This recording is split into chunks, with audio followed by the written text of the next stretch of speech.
Ladies and gentlemen, the time has come for our keynote address. And here to deliver it is one of the great men of American letters.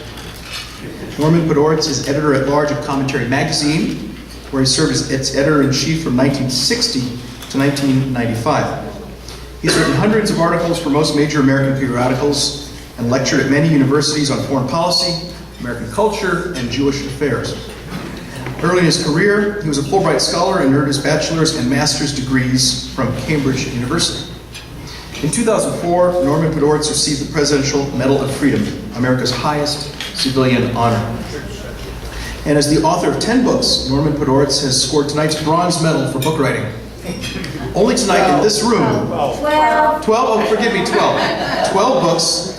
He still holds the bronze medal compared to the others we've seen. Only tonight in this room would authoring 12 books win you the bronze medal. Ladies and gentlemen, please welcome our keynote speaker, Mr. Norman Podhoretz.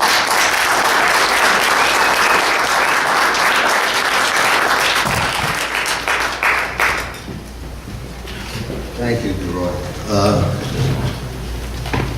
Is this okay? It's great. Good. I want to begin by telling you how delighted I am to be speaking at an event in honor of my dear and relentlessly loyal friend, Herb London. There's no one, and I mean no one, more deserving of all the honor there is to give. And there is no one, and again, I mean no one, for whom I have greater admiration.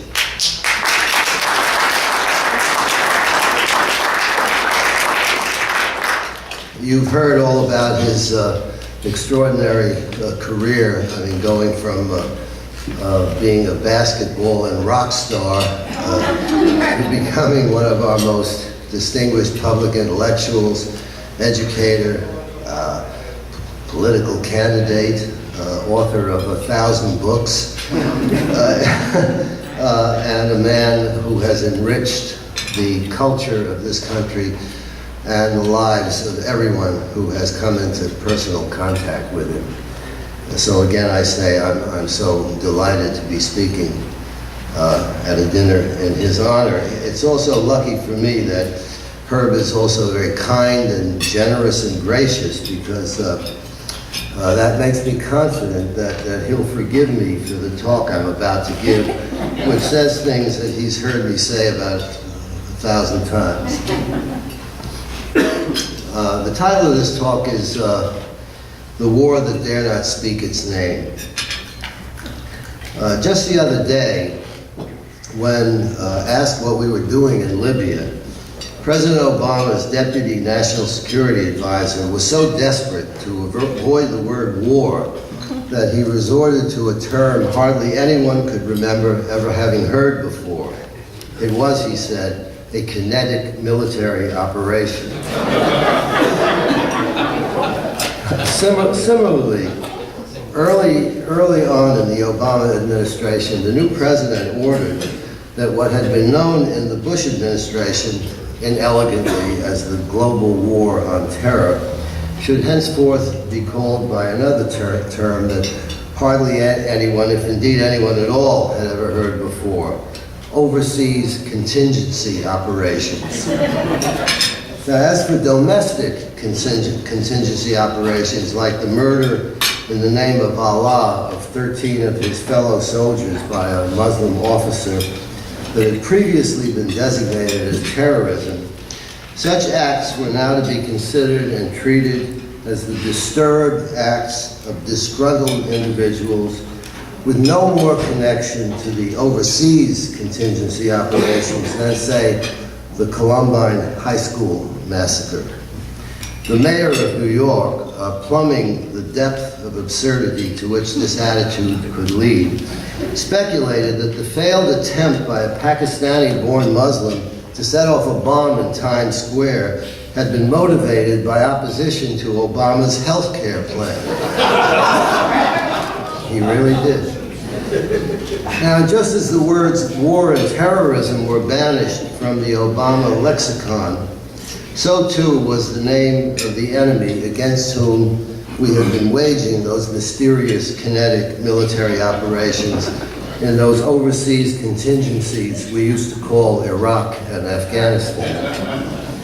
Now, to be sure, even George W. Bush, who declared from the very first that we were at war with the evil force which had launched the terrorist attack against us on 9/11, even George Bush tried desperately to avoid identifying that force as Islamism or radical Islam or Islamofascism. The reason was that he feared that this would imply that we were making war against the entire Muslim world. Yet, much as I admired and still admire Bush for responding as he did to 9/11, it seemed to me that it would be difficult and perhaps even impossible for us to win a war with no name against an enemy who was also nameless. And so, in the hope of helping to lift the veil of euphemism and obfuscation that had settled over what we had been doing in response to 9/11, I wrote a book entitled World War IV with the subtitle The Long Struggle Against Islamofascism. What I tried to do in that book was to place 9/11 itself, the military campaigns that followed it in Afghanistan and Iraq, and the war of ideas it was provoking at home, put them all into the context of the role the United States had played in the world since 1940. My argument was that the struggle into which 9/11 plunged us could only be properly understood if it was seen as a direct successor to the two world wars that immediately preceded it. That Afghanistan and Iraq were not wars in their own right, but fronts or theaters in the larger struggle. And that, like the Cold War, which in retrospect could now be seen more clearly as World War III, this new war, World War IV, would in all probability go on for some 3 or 4 decades. For in the monster with two heads, one religious and one secular, that was accordingly best described as Islamofascism, and in the states breeding, sheltering, and financing its terrorist armory, we were for the third time in some 60 years up against an aggressive and murderous totalitarian challenge to the liberal democratic world of which we were the leading part. The first of these challenges had come from us from the right in the form of Nazism and its fascist allies, and we took it on and defeated it in World War II. The second came from the left in the form of communism, as embodied most dangerously in the Soviet Empire, and that one we took on and defeated in World War III. Now we were confronted with a new totalitarian challenge that was coming at us from a religious force that was born in the 7th century, but that refashioned itself in the 20th century by taking lessons in how to organize and operate politically, first from the Nazis, who moved into the Middle East in the 1940s, and then from the Soviets, who replaced them in the 1950s. It then went on to equip itself with the technologies of the 21st century, and was now striving mightily to supplement its terrorist armory with the weaponry of the 21st century as well. The objective was not merely to deploy these resources in order to murder as many of us as possible. No, like the Nazis and the communists before them, they were by their own account dedicated to the destruction of the freedoms we cherish, for which America stands, and who spread into the Muslim world the Islamofascists feared above all else and were determined at all costs to prevent. Now, this is pretty much how George W. Bush saw it, and I still believe that it was a correct analysis. I also still believe that World War IV is the true name of the struggle we've been engaged in since 9/11, and that Islamofascism is the true name of the enemy against which we have been conducting this struggle. But for various reasons, neither of these two designations was accepted by Bush or by most supporters of his policies, let alone by the opponents of those policies who succeeded him. And so, with American troops still fighting in Afghanistan, nearly 11 years after we first sent them there, with American troops still on the ground in Iraq nearly 10 years after we invaded it, and now with American planes bombing Libya, we remain unable to explain the connection between these three military campaigns, or even why we launched them in the first place and what they were intended to accomplish. If this was the case under Bush, it is by 100 times more so under Obama. From 9/11 until he moved into the White House, Obama took relentless and violent issue with every element of the analysis on which Bush's strategy was based. Rejecting the view that the attack of 9/11 was an act of war, let alone a world war, and that it therefore demanded a military response, he saw it instead as an ordinary criminal act that could and should have been dealt with by the police and the courts. Whereas Bush declared that he would not wait to be attacked again, but would go on the offensive and take the fight to the enemy's home ground, Obama denounced the invasion of Iraq as, in his own words, a dumb war, a rash war, a war based not on reason but on passion, not on principle but on politics.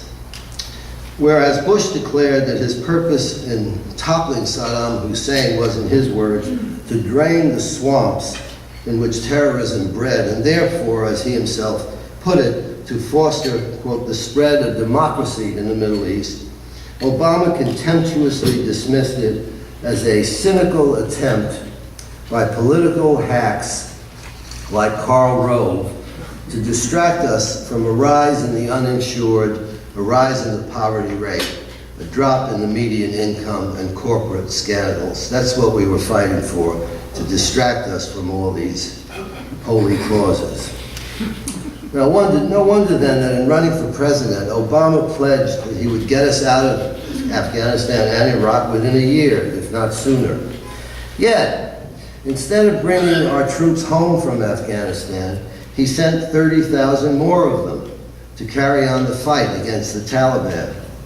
Instead of an immediate withdrawal from Iraq, he has kept putting off the date at which no more American soldiers will be stationed there.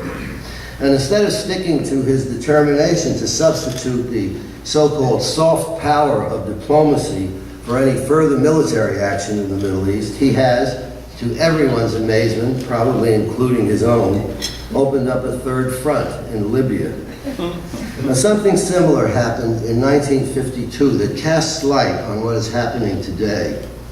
The presidential campaign of that year, some of you here, like me, are old enough to remember, that year, which led to the election of Dwight D. Eisenhower, featured strident attacks on the strategy of containment that Harry Truman had adopted in response to the Soviet threat.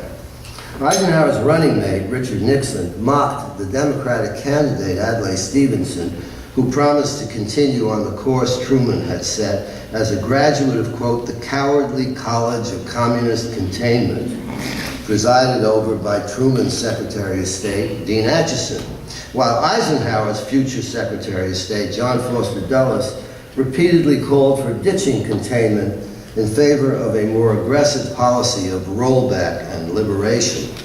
Yet, when Eisenhower came into office, he hardly touched a hair on the head of the Truman strategy. Far from embarking on a bolder and more aggressive course, the new president ended the by then extremely unpopular Korean War on the basis of the status quo ante. In other words, precisely on the terms of containment. Even more telling was Eisenhower's refusal 3 years later to intervene when the Hungarians, apparently encouraged by the rhetoric of liberation still being employed in the broadcast of Radio Free Europe, rose up in revolt against their Soviet masters. In my book, with this precedent in mind, I raised two questions. The first was this: if in January 2009, a Democrat should be sworn in as President of the United States, will he, like Eisenhower with respect to Republican derision of the Truman Doctrine in 1952, quietly shelved the frenetic attacks of the Democrats on the Bush Doctrine? Will he then tacitly acknowledge that there's no serious alternative to the strategy it prescribes other than returning to the law enforcement approach through which we dealt so ineffectually with terrorism before 9/11? Will he realize that no matter how such a shift might be dressed up and spun, it would, and rightly, be interpreted by our enemies as a cowardly retreat? Will he understand that they would be emboldened to attack us again, and on an infinitely greater scale than before? Well, as I hoped it would turn out to be, the answer to my first question would seem to be yes. In domestic affairs, Obama has vigorously worked to transform this country as far as politically possible into a clone of the social democratic regimes of Western Europe, God help us. In foreign affairs, however, try as he might, Obama has failed to realize the fondest wish of his heart, which was in every respect to be the anti-Bush. He has failed because the awesome responsibilities of power and the exigencies of domestic politics finally forced him into the reluctant recognition that most of the positions he took before becoming president, and that he made an effort at first to implement, were the luxurious indulgences of opposition. And this in turn forced him to see to the further recognition that he had no viable alternative but to pick up more or less where Bush had left off, which meant working by military force, if necessary, to make the Middle East safe for America, to make the Middle East safe for America by making it safe in the long run for democracy. The second question I asked in my book was whether, on what in World War II was called the home front, the new Democratic president would cease and desist from raising false alarms about the threat to civil liberties posed by the programs essential to protecting us from more terrorist attacks. Programs like the surveillance of certain international phone calls or the tracking of bank deposits. Would he stop defining torture, quotes, down to the point where it becomes impossible to conduct any interrogation at all of captured terrorists, thereby depriving us of the intelligence that is also indispensable if further attacks are to be prevented? Here, too, the answer would seem to be yes. Thus, Obama promised that he would close the prison at Guantanamo the minute he moved into the White House, but Guantanamo is still open and is likely to remain open indefinitely. He has supported extensions of the Patriot Act containing most of the provisions he assailed before becoming president. And he has quietly assented to the continuation of most of the methods of interrogating captured terrorists that he had previously denounced as torture. I might even go far as to say that, like the dread neocons before him, he has been mugged by reality. So much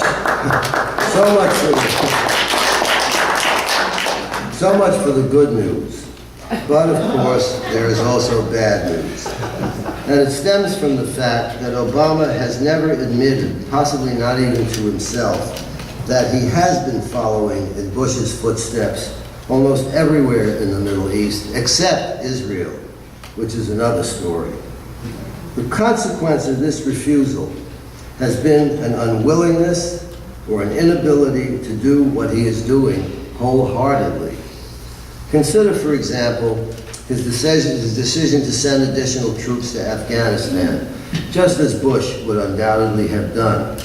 Moreover, he even appointed the very general that Bush had chosen to lead the same kind of surge in Iraq, which Obama, as a senator, had contemptuously opposed, and whose commanding general, his own Secretary of State, also as a senator, had all but accused of lying about the progress he had made.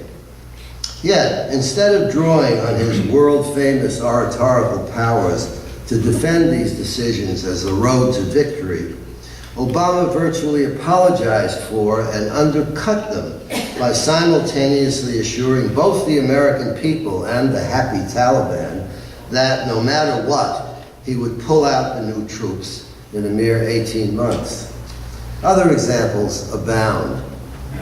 When, for the millionth time, an anti-Israel resolution came up for a vote in the Security Council a few weeks ago, Obama ordered his ambassador to veto it, again, just as Bush would most certainly have done. But instead of defending this decision as the right thing to do, which Bush would also most certainly have done, Obama instructed his ambassador to follow the veto with a speech declaring that the United States actually agreed with the resolution it had just vetoed. Or, take Libya. In a pattern he had set with the Afghanistan surge, Obama dithered for several weeks before deciding to intervene. And when he finally offered his justification for intervening, he undercut it, again, by dwelling more on getting out than on why he was going in. I believe Bush would have made the same decision, though without the dithering and without dwelling on how quickly he intended to withdraw. But I also believe Bush would have justified the intervention not only or primarily in humanitarian terms, but by placing it within the context of the popular demands for freedom being raised throughout the Arab world, a development to which the way had been opened by Bush's own strategy of making the Middle East safe for America by making it safe for democracy, and for whose sake we were still in Iraq and Afghanistan. Now, it's true that these demands may yet be left unsatisfied or ruthlessly suppressed, and it may well be that worse tyrants than Mubarak or even Gaddafi, tyrants like the Muslim Brotherhood, will follow them into power. This is what happened in Iran in 1979, in Cuba in 1959, in Russia in 1917, in France in 1789. But even in that worst-case scenario, it is also possible that the Arab Spring will more closely come to resemble the revolutions against the monarchical regimes that swept through Europe in 1848. Even though those revolutions were shortly repressed, they planted seeds that later came to fruition. In any event, by justifying his decision to use military force against Gaddafi almost entirely in humanitarian terms, Obama robbed the intervention of the larger political meaning to which it was entitled as the third front in the larger struggle against Islamofascism that I persist in calling World War IV. And so it is that we still find ourselves in a great war without a name against an enemy we still cannot bring ourselves to identify. Can we win such a war?